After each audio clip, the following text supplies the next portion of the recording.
오늘 말씀의 제목은 십보라의 신앙 부흥입니다. 십보라가 누군지 아시지요? 네, 십보라는 모세의 아내입니다. 자, 이 영상을 하나 좀 볼게요. 이게 마장마술이라고 하는 말을 타고 뭐 하는 거예요? 묘기를, 뛰어넘는 것을, 묘기를 이제 부리는 이제 마장마술이라고 하는 경기입니다. 그래서 말 타기도 힘든데 말을 타고 이 장애물들을 뛰어넘어야 되는, 그것도 한두 개가 아니라 수십 개의, 그리고 그 코스를 정확히 돌아야 돼요. 그러니까 정해진 길을 정확히 가서 그 정해진 장애물을 넘어야 됩니다. 이거 저는 말을 신혼여행에 가서 말을 한번 타고 나서는 그 다음부터 말을 안 탑니다. 예, 숨이 막혀가지고 말을 안 탑니다. 근데 지금 보세요. 많은 훈련을 했을 이 기수가 어떻게 되는지 보세요. 이제 거의 끝나갑니다. 경기가 거의 끝나가는데,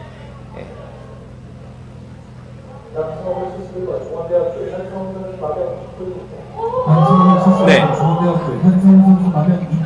거의 끝나가는데 내가 장애물 몇 개만 넘으면 되는데 어때요? 그 떨어진 이유를 설명하는데, 이제 보폭이 있잖아요. 말이 보폭이 있고 그 보폭에 맞게 이 거리가 있어요. 그 거리를 보폭에 맞게, 그래서 딱 정확한 위치에 앞발이 디뎌진 다음에 앞발을 들고 뛰어넘어야 되는데 보폭이 안 맞은 거예요. 네, 보폭이 안 맞은 거예요. 그래서 딱 멈춰서 앞발을 들다 보니까 이제 그 선수가 꼿꼿이 서야 되는데 앞으로 넘어지면서 이 철푸덕 떨어진 겁니다. 이 마지막 웃음 소리 나죠? 동생입니다. 이 영상을 찍은 건 이 기수의 동생이랍니다. 그래서 너무 웃겨가지고 웃었답니다. 네, 몇 개 남은 장애물을 두고 이렇게 철푸덕 떨어지면 점수가 나올까요? 안 나올까요? 안 나오죠. 낙마하다, 말에서 떨어진다는 이야기입니다. 비유적으로는 중도에서 포기를 하거나 중도에서 가는 길에 저지를 당해가지고 하던 일을 마무리 못했다고 하는 것입니다. 4월 며칠? 2024년 4월 10일 뭐가 있습니까? 대선? 넘어갔어요. 예, 국회의원 선거와 함께 여러 선거를 같이 합니다. 지금 공천 어때요? 공천 때는 말이 많죠? 인터넷 뉴스 네이버를 딱 키자마자 하는 말이 그 부분 이야기가, 요즘은 이제 의사들 증원 문제, 그 두 가지가 그렇게 이슈입니다. 그런데 정말 지금 보면은 미국에서도 좀 대선이 시작했죠. 그래서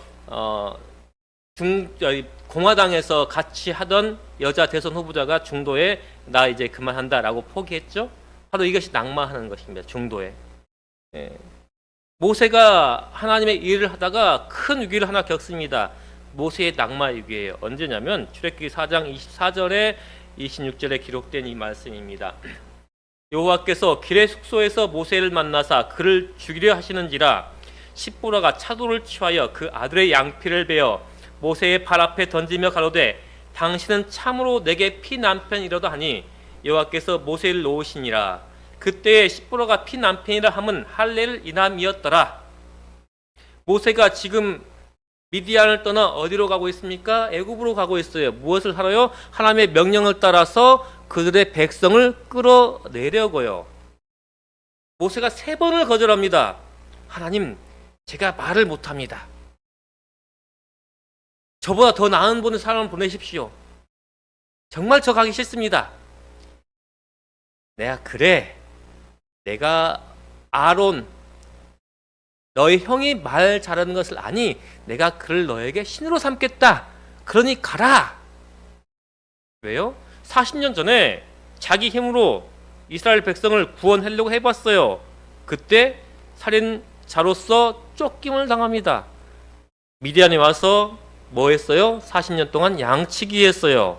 양과 함께 40년을 보내다 보니까 더 이상 자기가 특별한 존재가 아니라는 것을 느낀 것입니다. 내가 어찌 하나님의 일을. 그래서 겨우 가는 길에 여호와께서 모세를 죽이려 합니다. 할례는 언제 시작되었어요? 아브라함 때 시작됐습니다. 그렇죠? 아브라함 때에 언제요? 이스마엘이 태어날 때에 너희 중 남자는 다 할례를 받으라. 이것이 나와 너희와 너희 후손 사이에 지킬 내 언약이니라. 제대로 남은 남자는 집에서 난 자나 혹 너희 자손이 아니요 이방 사람에게서 돈으로 산자를 불운하고 난 지 8일 만에 할례를 받을 것이라. 너희 집에서 난 자든지 너희 돈으로 산 자든지 할례를 받아야 하리니 이는 내 언약이 너희 살에 있어 영원한 언약이 되려니와 뭐예요? 너와 나의 약속이 어디에? 너의 살에 있어 영원한 언약이 되겠다고 말씀하시는 겁니다. 그래서 그 날에 이스마엘과 그 집의 모든 남자들, 태어난 자나 산 자나 그 자리 다 할례 받았고 이삭도 난 지 8일 만에 할례를 행했습니다. 할례는 무엇이에요? 바로 언약의 표예요. 아담은 그 후손들에게 하나님의 율법을 가르쳤습니다. 그런데 그것이 전달되다가 언제 때에 홍수 즈음에서 그 백성들이 하나님을 잊어버리고 패역한 시대가 되었어요. 그래서 하나님께서 홍수로 세상을 정결케 하시기로 하십니다. 그런데 누구요? 율법과 그의 가족은 열심히 여전히 그 하나님의 율법을 보존했고 십계명을 가졌다고 말씀하십니다. 그 후에 누구를 택하셔요? 아브라함을 택하십니다. 왜요? 아브라함이 내 말을 순종하고 내 명령과 내 계명과 내 율례와 내 법도를 지켰기 때문이다 그랬습니다. 그리고 또 그에게 할례 의식을 주셨는데 왜 주셨냐면 하나님의 율법을 순종하겠다는 서약의 표로서 할례를 주신 것입니다. 그래서 로마서 4장 11절에 말씀하시기를 저가 할례의 표를 받은 것은 무할례 시에 믿음으로 된 일을 인친 것이다. 제가 발음을 못합니다. 왜요? 전라도 사람이다. 우리 여자노님은 어떻게 잘 하시나요? 그러시군요. 저는 여전히 의라 그럽니다. 예. 신경을 안 쓰면 발음이 그냥 나오는데 신경을 쓰면은 전라도 표현으로 나옵니다. 하나님 무할례 시에 믿음으로 된 의를 인친 것이니 이는 무할례자로서 믿는 모든 자의 주상이 되어 저희로 의로 여김을 얻게 하려 하심이라. 이때 당시 아브라함이 할례를 받았고 무엇으로요? 하나님의 말씀을 지키겠다는 언약의 표로서요. 그런데 여호수아가 가나안에 들어가기 전에 다시 집단적으로 할례를 행합니다. 언제예요? 오여서 5장 2절에 그때 여호와께서 여호수아에게 이르시되 너는 부싯돌로 칼을 만들어 이스라엘 자손들에게 다시 할례를 행하라 하시매 여호수아가 부싯돌로 칼을 만들어 할례산에서 이스라엘 자손에게 할례를 행하니라. 부조와 선지자들은 이 이야기를 자세히 기록합니다. 이 기간 광야 40년입니다. 이 기간 동안에 백성들은 끊임없이 그들이 하나님의 징계하에 있음을 상기했다. 가데스의 반역에서 그들은 하나님을 거역하였고 하나님께서도 한동안 그들을 버리셨다. 그분의 언약에 불충실했음이 밝혀진 이상 그들은 언약의 표인 할례의 의식을 행해서는 안 될 것이었다. 아브라함에게 할례의 의식을 준 이후로 그들이 가데스 바네아까지는 난지 8일 만에 모든 남자들의 할례를 행했습니다. 모세도 할례를 받았을까요? 네. 그래서 이 바구니에 모세가 앉혔을 때에도 이집트의 공주가 이 아이가 누구의 아들이라고 금방 알았을까요? 이스라엘 자손이란 걸 금방 알았던 것은 바로 양피가, 그 사람들은 몸에 칼을 대지 않았습니다. 특히나 성기에는 대지 않았어요. 근데 양피가 베어진 걸 보니 이스라엘의 아이고 무엇을 피해서? 죽음을 피해서 엄마가 이 정도 키웠다. 그 순간 누가? 미디암이 와서 누구를? 유모를 구해드릴까요? 그래라. 그리고 12살까지 어머니가 모세를 키울 수 있었던 것입니다. 그런데 이 기간 동안 40년 동안 그들의 배반으로, 그 20세 이상 된 그들의 배반으로 인해서 더 이상 할례와 유월절까지 지키지 못했습니다.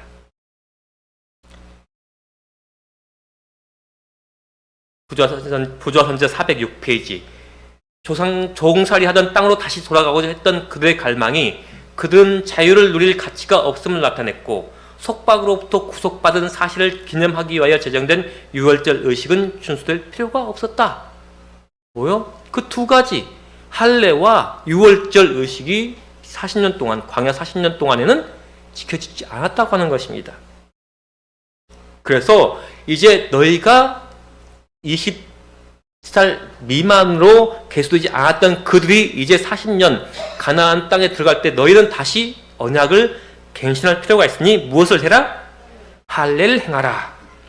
이제 가나안에 들어가면서 이스라엘 백성들은 하나님과 그들의 언약을 갱신하고 있었으며, 이것은 그 언약의 표를 다시 한번 받아들일 것을 그들에게 요구했다. 그러므로 너희가 무엇을 하라? 할례를 행하라. 그래서 하나님께서 우리에게 말씀하시길, 몸의 할례뿐만 아니라 무엇의 할례를 말씀하셔요? 신명기 30장 6절에 말씀하신 것처럼 내 하나님 여호와께서 내 마음과 내 자손의 마음에 할례를 베푸사 너로 마음을 다하여 성품을 다하여 내 하나님 여호와를 사랑하게 하사 너로 생명을 얻게 하실 것이며. 예. 모세가 가나안 땅에 들어가기 전에 마지막 유언으로 남길 때에 축복을 하면서 이 말씀을 하시는 겁니다. 예레미야에도 이렇게 말씀합니다. 유다인과 예루살렘 거민들아, 너희는 스스로 할례를 행하여 너희 마음 가죽을 베고. 무엇을 베고요? 마음 가죽을 베고. 강팍해진 너희 마음 가죽을 베고 나 여호와께 속하라. 그렇지 아니하면 너희 행악을 인하여 나의 분노가 불같이 발하여 사르리니 그것을 끌 자가 없으리라. 로마서는 이렇게 말합니다. 할례는 마음에 할지니 신령에 있고 의문에 있지 아니하다. 이런 의미로서의 할례입니다. 그런데 지금 출애굽기 4장에 여호와께서 애굽을 향해 가는 모세를 붙잡고 죽이려는 그 장면에서 뭘 해요? 십보라가 할례를 해요. 부조와 선지자에는 정확히 표현을 합니다. 둘째 아들. 십보라는 누굽니까? 작은 새라고 하는 뜻이랍니다. 이름이 예쁘죠. 이드로 미디안의 제사장과 왕이랍니다. 이드로의 딸입니다. 모세의 아내이고 게르솜과 엘리에셀의 어머니입니다. 모세에겐 두 아들이 있었죠. 지금 같은 경우는 엘리에셀이겠죠. 둘째 아들이니까. 그리고 이 장면 후에 십보라와 그 두 아들은 나타나지 않습니다. 그리고 르비딤 광야에서 이드로가 그 두 아들과 손자와 딸을 데리고 모세에게 갑니다. 그래서 부자 선지자에서는 말씀하시기를 그 여자는 수줍하고 내성적 기질을 가졌고 온순하며 애정이 깊고 고통당한 것을 볼 때에는 마음이 아파했다 라고 표현합니다. 그 다음 구절이 뭐냐면 그래서 이 애굽 백성이 재앙으로 인해 고통받을 때에 이 십보라가 같은 고통을 느낄까봐 모세가 미디안 광야로 다시 돌려보냈다. 그 후에 르비딤에서 제외했다. 이렇게 표현을 하고 있습니다. 제가 주목하는 것은 무엇이냐면 바로 애정이 깊고 고통당한 것을 보면은 마음이 아파했다 라고 하는 구절입니다. 요즘 무엇을 잘해야지 성공한다 그래요? 네? 아부. 요즘은 아부는 한 2000년대까지, 2000년 전까지. 요즘은 능력과 또 뭐예요? 공감 능력. 상사로서, 부하로서 뭐 그런 공감 능력. 2020년 이후에는 공감 능력이 뜨지 않습니까? 이 십보라가 그런 공감 능력이 좋았던 것 같아요. 그래서 첫째 아들이 낳았을 때 8일 만에 뭐예요? 할례를 해보니까 어때요? 아이도 아파서 자지러지긴 하지만 뭐예요? 자기 마음도 뭐예요? 찢어지는 것 같은 거예요. 그러니까 둘째 아들에게는 뭐예요? 예, 못하게 한 거예요. 막은 거예요. 이 미디안 제사장이고 왕이지만 미디안은 족속은 이 모세와 관련이 있을까요? 없을까요? 없을까요? 아닙니다. 신앙도 있었어요. 맞아요. 신앙 미디안으로서 하나님을 경외하는 사람이었다라고 표현하고 있고 또 무엇으로 표현하냐면 미디안은 아브라함의 자손이었어요. 아브라함의 철은 몇 명? 네, 아내는 2명, 첩이 1명, 그렇죠? 이 사라, 그 다음에 하갈은 첩이었고, 첩으로 줬으니까 첩이고, 그 다음에 후처를 하나 넣었어요. 그 후처에서 몇 명이 나왔을까요? 아브라함의 집에는 8명의 아들이 있었는데요. 첫 번째 이스마엘, 둘째 이삭, 그 다음 모르시죠? 나머지 후처를 얻어가지고 6명을 얻었어요. 그때의 넷째가 미디안이에요. 그리고 그 4명, 이스마엘과 이삭은 아버지 옆에 그러 지냈고, 그 후처 6명은 돈 줘가지고 쫓아내버렸어요. 분란할까봐. 동방으로 보내버렸어요. 그게 창세기 25장에 나옵니다. 왜 그러면 죄송합니다. 모세를 죽이려 했는가 하는 것입니다. 바로 이것이에요. 미디안에서 나오는 길에 모세는 여호와의 불쾌히 여기심에 대한 놀랍고 무서운 경고를 받았다. 그를 당장 죽일 것처럼 한 천사가 그에게 위협하는 몸짓으로 나타났다. 아무 설명은 없었으나 모세는 그가 하나님의 요구 중 하나를 무시한 것을 기억하였다. 뭐였어요? 할례였어요. 누구 때문에 못한 할례? 아내 때문에. 아내의 권위에 못 이겨 그는 막내 아들에게 할례식을 거행하는 것을 이를 등하냐 하였다. 모세는 그의 아들이 이스라엘로 더불어 더 세우신 하나님의 언약의 축복을 받을 자격을 얻게 해주는 조건을 이행하지 않았다. 뭐요? 언약의 축복을 받을 자격을 얻게 해주는 조건. 할례. 자격증하고 면허증은 다르죠. 면허는 무엇입니까? 이렇게 법률적으로 표현해 배타적이라고 하는 거예요.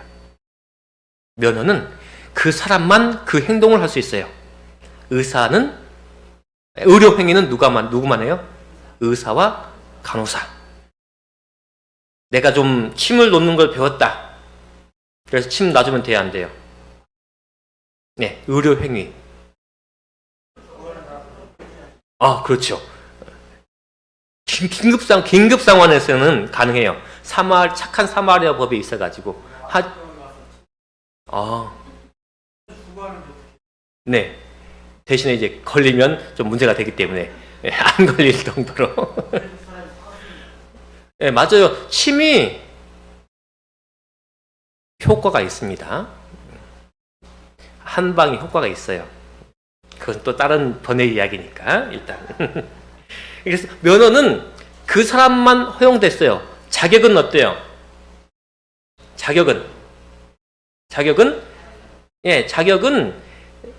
그 정도까지는 안 되더라도 뭐예요? 다른 사람도 조금은 할 수 있어요. 하지만 자격증을 가지면 무엇을 가져요? 공인을 받을 수 있어요. 공인된 거예요. 공인. 이렇게. 이 사람 이것을 이런 일을 할 수 있는 만큼의 실력이 됩니다. 인정을 받는 것이에요. 실력이 없다 할지라도 할 수 있지만 언약의 축복을 받을 자격이라고 했을 때에 이 자기를 이 사람은 뭐예요? 그 바오 이 범위에 들어간 거예요. 이 사람은 하나님의 축복을 받을 수 있는 충분한 사람입니다. 라고 하는 것이에요. 그런데 그 다음이 중요합니다. 그들이 선택한 지도자에게 있는 이런 태만이 백성에게 보내시는 하나님의 교훈의 능력을 감소시킬 수밖에 없었다. 십보라는 남편이 죽임을 당할지 모른다는 두려움으로 손수의식을 거행했다. 그때 남편이 했으면 안 보고라도 지나쳤는데 지금 뭐예요? 직접 자기가 차돌을 찾아서 저는 이 돌이 차돌 가지고 됐을까 하는 생각이 들어요. 그전까지는 잘 몰랐어요. 이 돌에 대해서. 근데 과학관 가니까 조금 배우더라고요. 활석이라고 하는 것은 딱 쪼개면 칼날이 됩니다. 그래서 활석이에요. 이렇게 화살촉을 만든 돌이에요. 짜게지는데 그 면이 칼날같이 되고 조금만 가면 정말 현대에는 메스로도 쓰는 재질의 그런 돌입니다.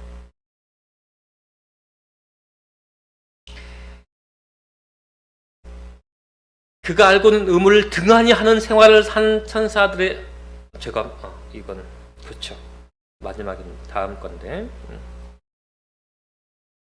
지금 십보라가 그때에 했으면 큰 고통 없이 갔을 것을 그것을 미루다 보니 누구가 남편 그리고 자기가 직접 칼을 들어서 할례를 행해야 되는 상황 그것이까지 가게 된 것입니다. 그래서 우리의 삶 속에서 그때 해야 될 일들 그때 해야 될 의무들을 행하지 않으면 그 다음 일들이 더 커져요.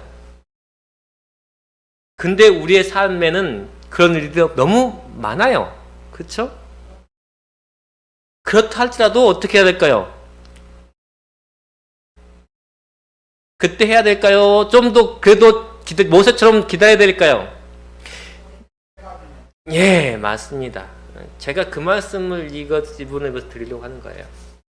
모세가 십보라가 반대해도 할례를 행했다고 하면은 십보라가 이렇게까지 자기의 신앙을 확고하게 하나님의 말씀을 저버리면은 어떠한 결과가 이르는지 십보라가 경험했을까요? 여기서 한 거예요. 여기서 십보라에게 그 다음에 무수한 뭐가 있어요? 시련이 있었습니다. 누가? 아론과 미리암이 야, 저 시커먼 누구?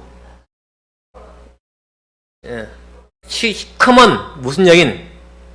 흑인. 요즘은 흑인이에요. 그게 이제 예전에 흑인 여자애 때문에 모세가 되었다? 변했다. 그러니 이드로만 듣고 우리 말은 안 듣는다. 이드로가 왔잖아요. 그 다음에 뭐라 그랬어요? 모세가 일이 너무 과중하니 죽어가는 거예요. 그러니 아버지에게 이렇게 말했어요. 그러니까 이드로가 뭐예요? 야, 그러지 말고 1000부장, 100부장, 10부장, 50부장, 10부장 세워서 가벼운 일은 그들이 처리하고 무거운 일만 너가 해라. 그 말이 좋거든요. 그러니까 그 말 따르거든요. 그 다음에 뭐라 그래요?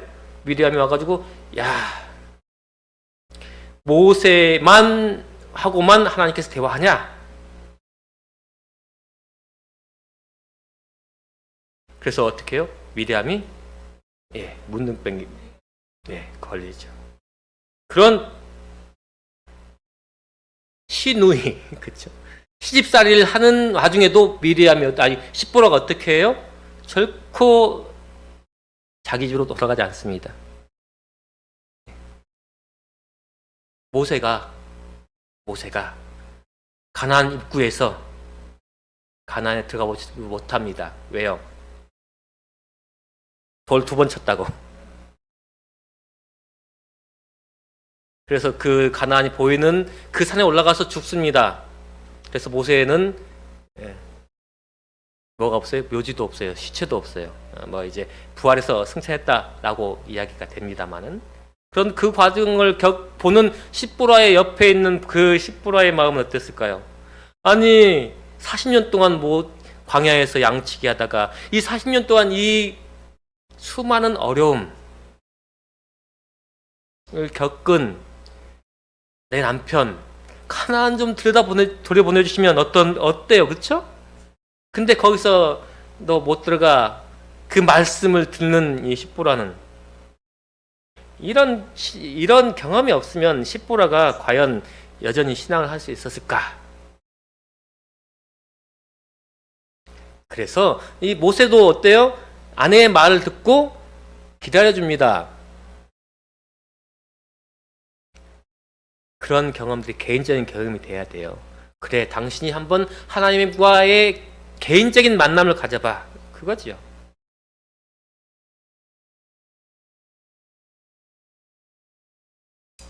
그렇지만 그래도 이 부조의 선지자는 이렇게 말씀하십니다. 의무를 등한히 하는 생활은 결코 안전하지 못하다.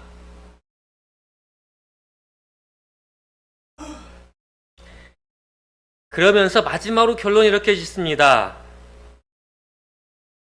그리스도의 재림 직전에 있을 시련의 때에 의인들은 하늘 천사의 봉사를 통하여 보호를 받을 것이다. 그러나 하나님의 율법을 범한 자들에게는 안전이 없을 것이다. 그때의 천사들은 하나님의 교훈 중 어느 하나라도 무시하는 사람들을 보호할 수 없다. 우리를 보호하는 천사가, 모세를 인도하는 천사가 어떻게 변했어요? 모세를 죽이려고 달려듭니다. 우리를 보호하는 천사가 우리를 하늘 가나안 땅으로 향하여 밤중 소리를 듣고 가는 그 무리에게 빛이 되는 천사가 어떤 사람들에게는, 하나님의 교훈 중 어느 하나도 무시하는 사람들에게는 어느 순간 돌변하여, 무엇을 위해서요? 무엇을 위해서? 십보라가 자기 신앙을 바꿨던 것처럼 우리의 신앙을 바꿔서 하늘 가나안에 온전히 들어갈 수 있게끔 하기 위하여 우리를 어디에? 시험 가운데에, 시련 가운데에 던질 수 있다고 하는 것입니다. 밤중 소리가 무엇입니까? 빛이에요. 저 하늘 도성을 향해서 가는 앞길을 비추는 빛입니다. 그 가나안, 그 하늘 도성 밤중 소리를 따라 하늘 도성을 향해 가는 그 무리들의 가는 길이 처음엔 넓어요. 근데 계속 가자 어때요? 좁아져요. 결국은 무엇? 네, 의지하는 것 하나, 그 빛 하나 보고 가는 것입니다. 우리 마음 가운데 그 빛이 계속 이어져서 우리가 어떠한 시련 가운데에서도 결코 넘어지지 않고, 그리하여 저 하늘 도성에서 하나님을 뵙는, 우리가 그렇게 사모하는, 보고 싶어하는 예수님을 뵙는 성도님들 되시길 간절히 바라며 말씀을 마치겠습니다.